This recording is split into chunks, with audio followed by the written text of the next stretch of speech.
I never lose, either I win or I learn. Those are my only options, to whomever it may concern. About to be a hot topic, play with fire, you get burned.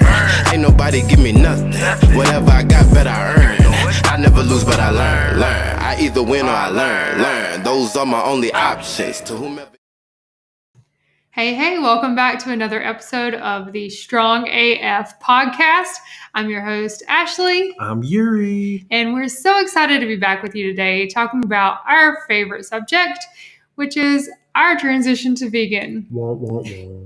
Now, today we're going to be talking a little bit more about our childhood and kind of the problems that we faced from a nutritional standpoint and medical issues that we had because of that. And then how our transition to a vegan lifestyle has completely transformed our life and our health.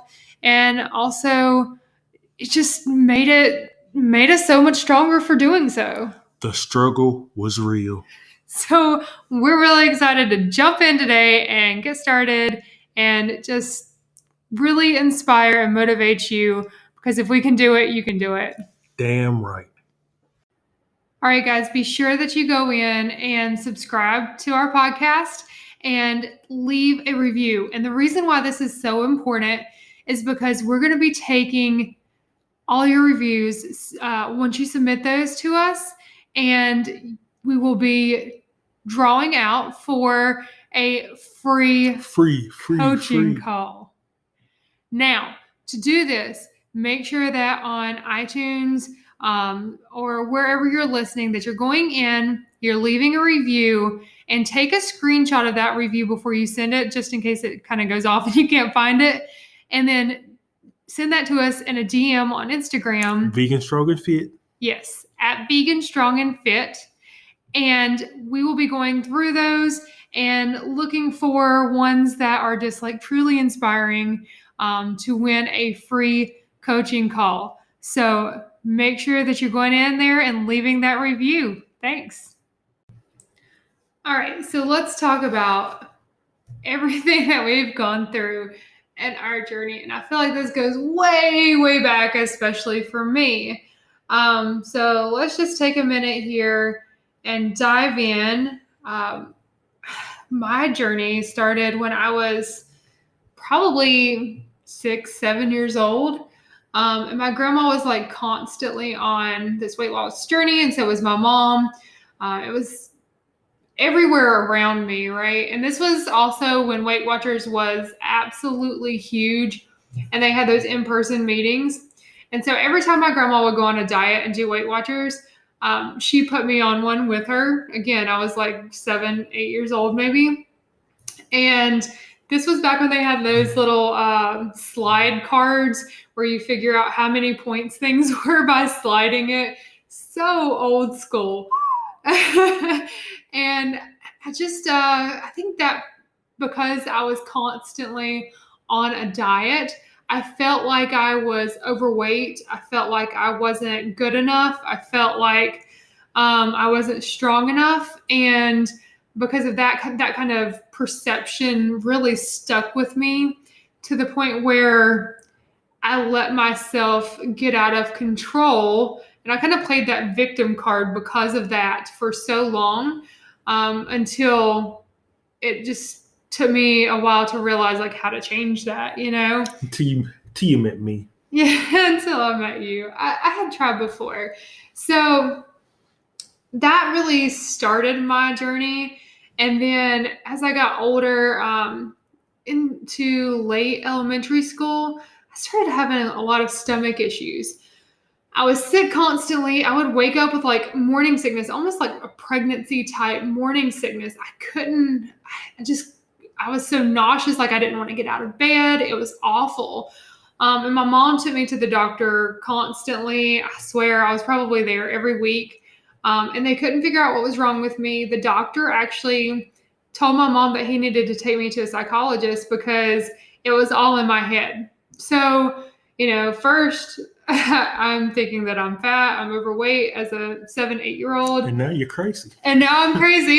So it was just like, oh my goodness, like what is wrong with me? Like as a child, you really start thinking, what's wrong with me? what am I not doing right? And it must be me. It's, it has to be me.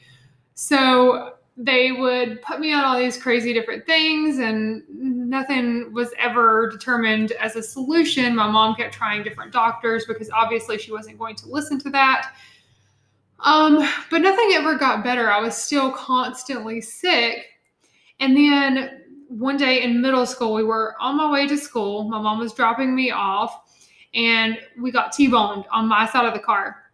And I got into this horrible accident. I had to go to the chiropractor after that. But really, that was the best thing that had happened to me, because when they took me Blessing in in, disguise. exactly. When they took me in, they realized that, I was constipated, like severe constipation.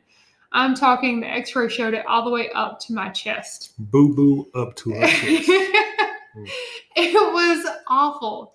So after that, I kind of went on a journey to new medical doctors, like a pediatric specialist that I had to drive over an hour away to go see every couple weeks.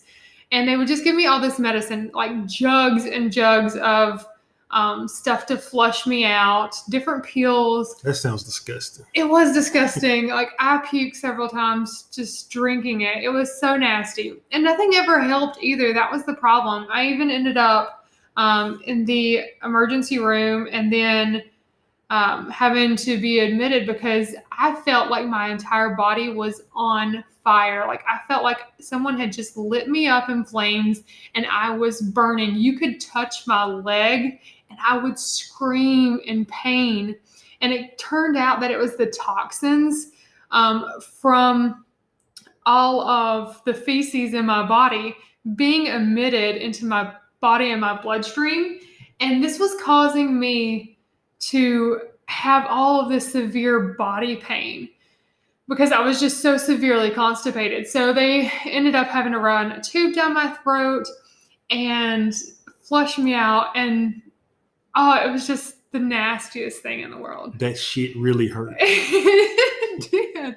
And it was just awful. Like, and this was in middle school, right? So I was in 8th grade when they finally figured out what was wrong with me and got me flushed out and all this stuff. And I missed over 50 days of school in 8th grade. And that's a good thing right there. But you went was not, though. Through all that just to miss some school. Listen, here's the worst part. You really were crazy. Here's the worst part is my maiden name is Byers.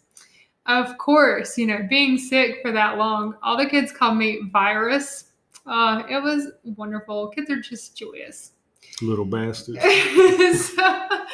So, I had all this, and then into high school, still having the same issues because, even though they fixed me in that particular time, we never fixed the root of the problem, right? So the root of the problem was my diet and what I was eating. So my mom, I love her, but she's not the best cook. Sorry, not Mom. At all. One of the worst. I will never forget that Christmas meal. She has her specialties like meatloaf and lasagna that she makes amazingly. But that's pretty much it. And you can't eat meatloaf and lasagna every day. No. So please don't. Needless to say, we ate out a lot. We had a lot of meals, fast food restaurants, things like that. And that was pretty much my diet. So even though they cleaned me out, we never fixed the root of the problem. And even like into high school, I would kind of cook at home, but it was still like stuff that was in the cabinets and things like that, which were pretty much stuff that was easy to cook, right? Because again, my mom was not a cook. And especially as I got older and into college, like it was things that were in the cafeteria and things that were quick to warm in a microwave. So I never fully fixed my problem, but I would try to supplement with diet pills. I would try extremely low calorie. I'm talking like at one point I was eating 600 calories a day, and that is terrible for you and your metabolism.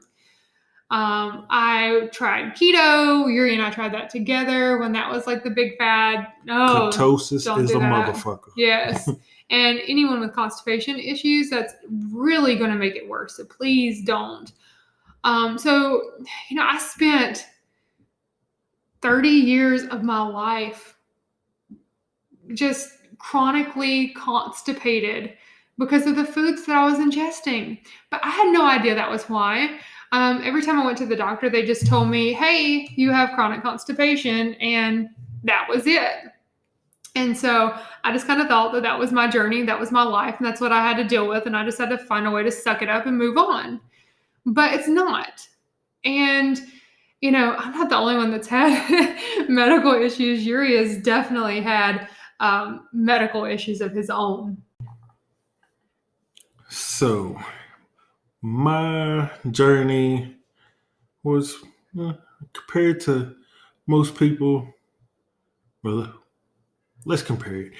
I grew up a country boy, so family of 5, including my grandfather who lived with us.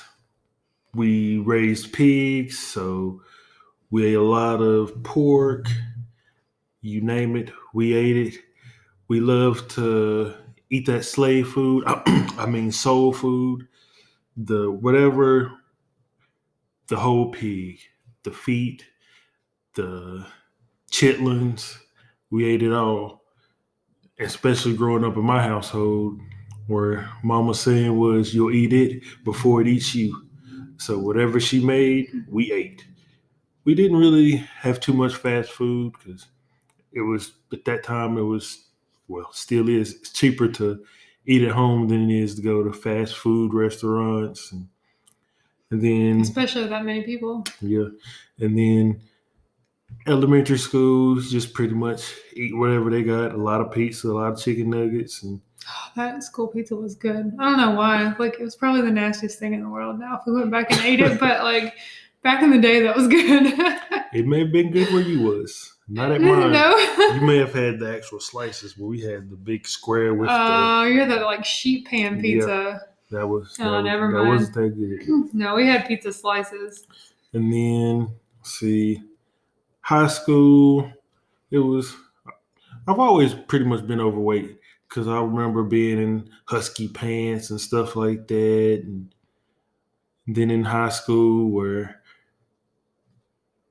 at the West Rowan, got to put some emphasis on that, one of the best high school ever. But their lunches were exquisite to me. You had chicken wings, you had chicken sandwiches, Clucks Deluxe, and the Mega Burger, and all kind of stuff. That's a fat kid's dream. So me before going to weightlifting, on my way, grabbing Rice Krispie treats, getting Gatorade, and then you got lunch, and oh my goodness, eating anything I wanted, whatever was on the menu, I was eating it. I enjoyed it. And then just constantly being overweight and just relishing it and learning to love it, because you got all these rappers, the Notorious B.I.G. who made fat men sexy. And then you got the biggest boss, Rick Ross. And so I've always been confident regardless of my weight. So hell, I'm sexy regardless. 300 pounds, 200 pounds, 100 pounds. So. No, don't be 100 pounds, please. But it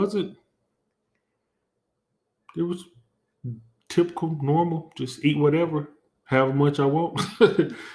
And then eventually, as I got older and stuff like that, especially around my 20s, that's probably when you start to notice, hey, things are getting difficult here. It's like, you don't have that childhood spunk anymore to back up the weight, right? Yes, you start putting clothes on and you start getting out of breath, putting your shoes on and stuff like that. You start to notice things, or you start having to go to the doctor because you feel like you're having a heart attack. And that was the scariest thing in the world.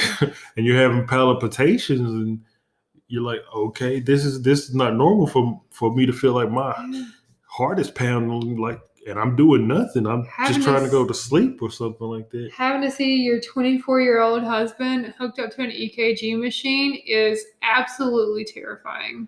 Yeah, and then hearing your blood pressure is like 180 over 150 or something outrageous. Oh my gosh, yes. And then having to take blood pressure medicine and stuff like that. That's Constant migraines. Yeah. And just where you wake up, where you feel just tired and migraine headaches, and you have children and you can't play with them because you're lazy or you don't have the energy to get out and run with them and stuff like that. It's not a way to live. No, it's not. And that's why I'm glad that we were able to make a change. But I mean, Yuri, like, you had even more of a motive to make a change. Like, tell them about your dad and your brother. Oh, yeah, that was the main thing, because I can remember I was outside grilling burgers or whatever for us and the family. And then my mom calls me and she's like, "Don't panic. Your brother had a heart attack." I'm like, "So like, just because you tell me not to panic?" I was like, I hear heart attack, so you're going to panic. Yeah. And he's only 5 years older than you. And at that time, so he was probably like in his early 30s. Yeah. Stuff like that. So we go to the hospital. He has the stent or whatever that is installed. And then maybe a week or two later, hearing our dad, he had a heart attack and stuff like that. And then over time, our dad's had like maybe 2 strokes and stuff like that. And he's not even 60 years old. Mm-hmm. So all this stuff, it became apparent. And then my mom has diabetes. My dad has diabetes.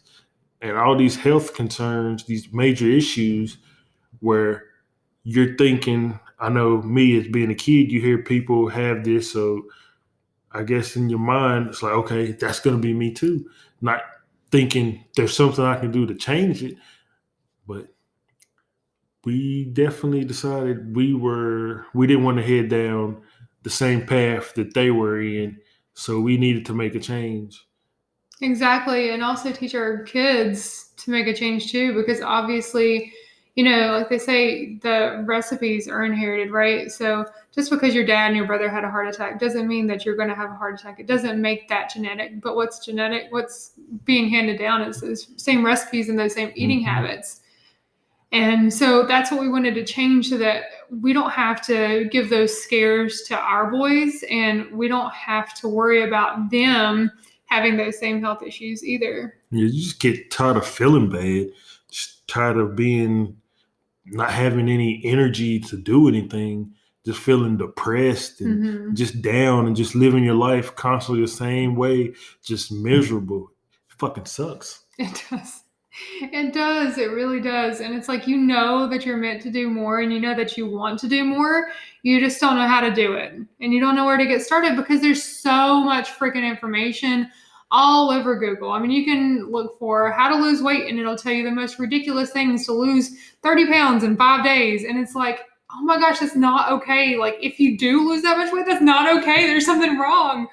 So it's one of the biggest issues in the world right now is weight loss, because there are so many different health issues. And because of that, it is also one of the most overly miseducated topics out there. And so while there's a ton of information, there's not a lot of proper useful information, and the stuff that's there is very hard to find because it's hidden. It's all money driven.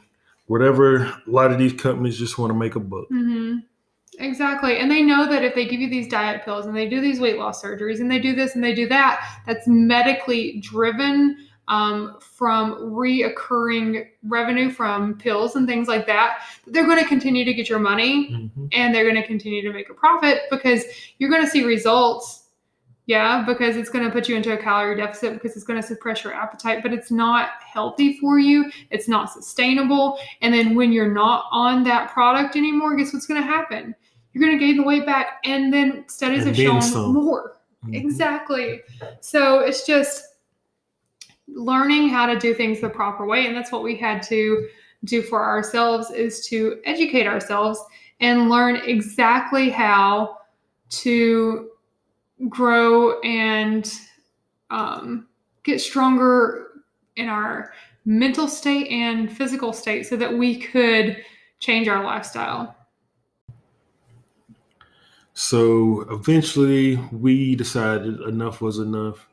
And like I had mentioned on one of the previous episodes, heard it on the podcast, chicken is the devil. So we decided to go vegan. Well, we didn't initially decide to go vegan. We decided to go pescatarian and then worked our way up to vegan, which is what we are now. And since doing that, we've lost over 150 pounds together. I'm down over 70 pounds now. 80 something. Yeah, and to get, I mean, that's crazy, right? So that's been 8 months. 9 months. But the key thing about it is that's no gym, at home, hard work. Exactly. And you want to know how we did that? We educated ourselves. I actually got certified as a fitness, nutrition, and wellness expert in the process, and Yuri is Currently. almost done.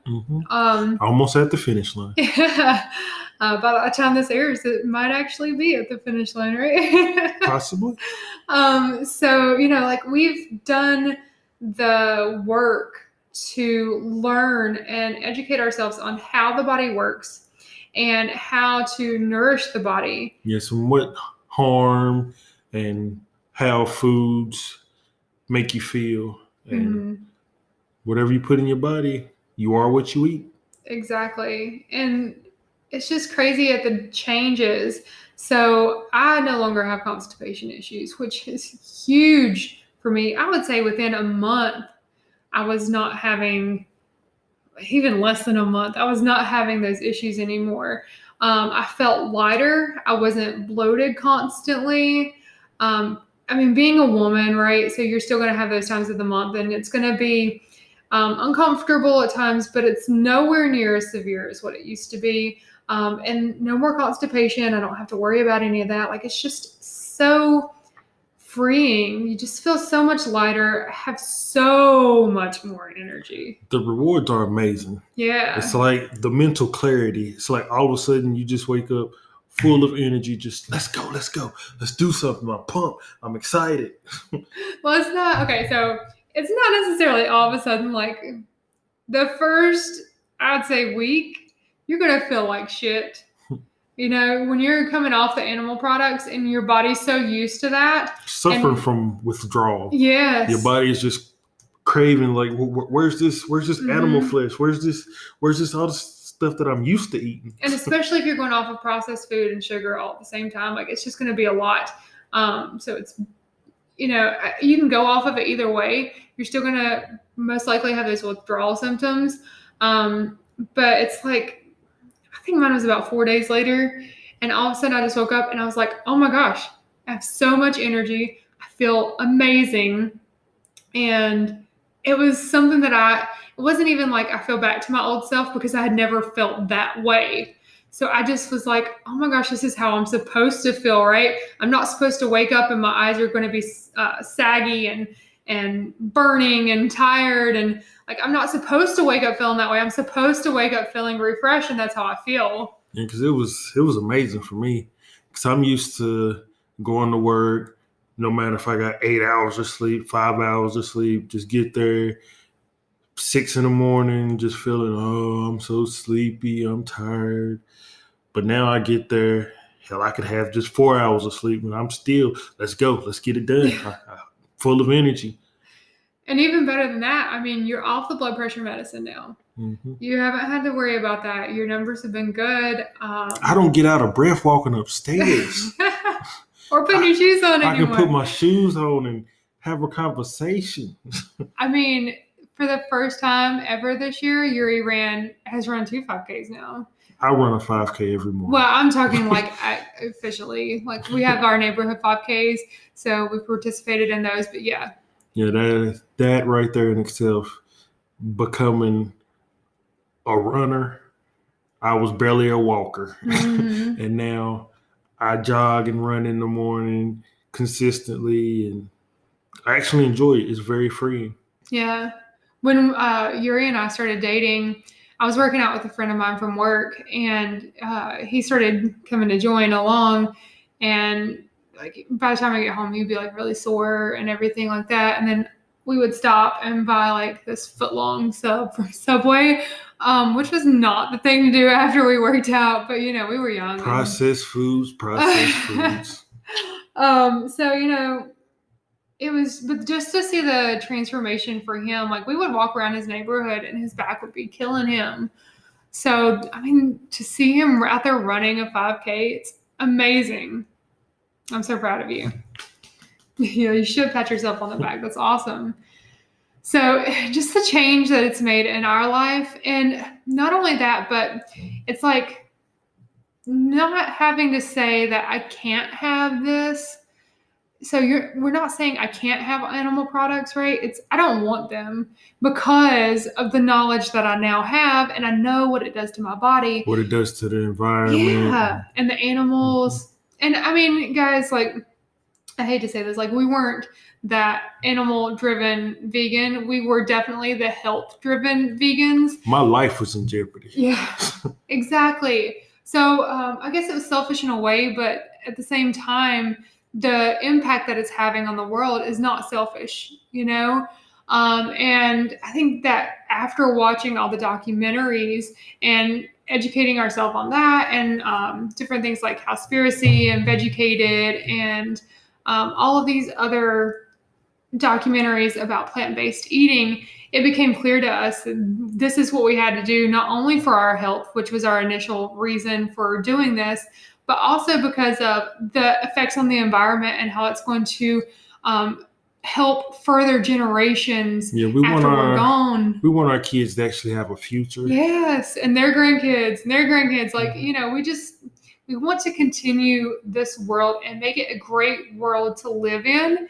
And this is how we're doing that, and being able to share our stories and our experiences and getting you to change your lifestyle for whichever reason you prefer, because going vegan has so many benefits. It has the health benefits for you. It has the benefits for the animals. It has the benefits for the environment. So it's like, no matter what your motive is, you're going to accomplish it. And the best thing about it is it's not a diet. No. It's a lifestyle. Yeah. That makes it that makes it a lot easier to just live your life and not say, I can't have that. I can't have that. Or this is too much. You just eat. Mm-hmm. Simple as that.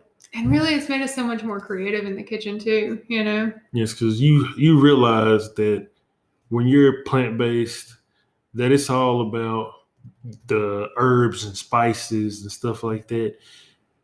There's so many options, all these different vegetables and fruits that at the beginning you may have disliked, but your taste buds change and you're like, oh my goodness, beets taste amazing. It tastes just like a flavored dirt. I don't know that I'm ever going to say beets taste amazing. Those aren't my favorite.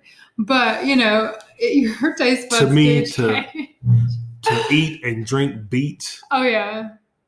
Because my mom would eat them. I'm like, that's disgusting. Yeah. Especially like Brussels sprouts. What is this little green ball? But yeah, I mean, and I just think that it just completely changes your mindset too, right? And I think that since we have gone vegan and we've changed our lifestyle, that we have become stronger. And the reason I say that is not just because we're taking out things from our diet. Like, that's not why, but it's being around family who aren't vegan or living the same lifestyle and being able to stand true to your values and what matters to you. Like when there are temptations around and things like that, like that just makes you mentally stronger to know, like, okay, yes, I could have that, but if I do, here's how it's going to affect me. Here's how it's going to affect the animals. Here's how it affects the environment. And so I choose not to. And making that choice, that's what makes you stronger. But like you said, like being around family, the good thing that's come out of this is have family events and you see they actually have vegan options and stuff like that. We just had our vegan family Thanksgiving where everything was vegan. Family came over. They couldn't believe it. It was like, oh my goodness, this coconut shrimp, this isn't shrimp. It tastes like an actual shrimp. And You have no idea how many times my mother-in-law was like, "Are you sure all this is vegan?" hearing them hitting around, just eating and like, oh, I might become vegan. Food tastes like this. And it's like, yeah, it's not all just Exactly. rabbit food. Vegan is amazing. Yeah, and now we're actually working with my mother-in-law because she has diabetes, and we're trying to help her create a better lifestyle too. So, created a plan for her to help her have more complete, balanced meals, and so I'm just excited because, I want to help others all around the world, right? But the most important people to me, obviously, those closest to my heart, are going to be family. And so, knowing that we can help people like my mom and my mother-in-law and things like that is just amazing for me. Yes, just once you change your nutrition and everything, sky's the limit. Yeah. All right, guys, we are so glad that we got to come on today and talk to you all about our struggles with weight loss and how we were able to overcome those and come out stronger through a vegan lifestyle. And we cannot wait to talk to you again next week. Remember, stay strong AF.